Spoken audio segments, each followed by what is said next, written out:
نہیں ہے۔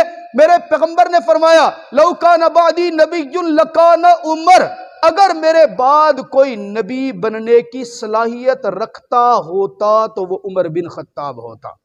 جب عمر نبی نہیں بن سکا تو آج کوئی نبوت کا دعویٰ کر دے اور اس کے نام کے اوپر جناب والا احمدی گروپ بنا لے اور پھر ضلع بکھر کے بستی پنجہ کے اندر ایک مخصوص جگہ ان کی عبادت کے لیے خرید کر وقف کر دے، یہ سب کے سب ناجائز اور حرام کام ہے۔ رب کعبہ کی قسم مسلمانوں نے اس کی نبوت کو بھی تسلیم نہیں کیا، اس کے دینی مرکز کے بننے کو بھی تسلیم نہیں کریں گے۔ آپ تسلیم کر لیں گے کوئی جھوٹی نبوت کا یہاں پہ مرکز بن جائے، آپ تسلیم کریں گے؟ کبھی بھی تسلیم نہیں کریں گے۔ ابھی تو الحمدللہ کام چل رہا ہے، اس کے اوپر غیرت مند آفیسر موجود ہیں جنہوں نے اس زمین کو روک دیا ہے، اور اللہ تعالیٰ ان کی زندگیوں میں برکت عطا فرمائے جو اس کے روکنے کے اوپر چل رہے ہیں۔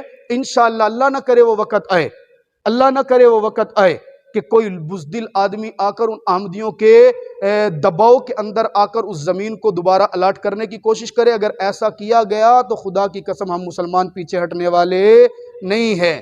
جب صدیق اکبر رضی اللہ تعالیٰ عنہ نے ختم نبوت کے منکر کے ساتھ جہاد کیا تو نکلنا ہمیں بھی آتا ہے۔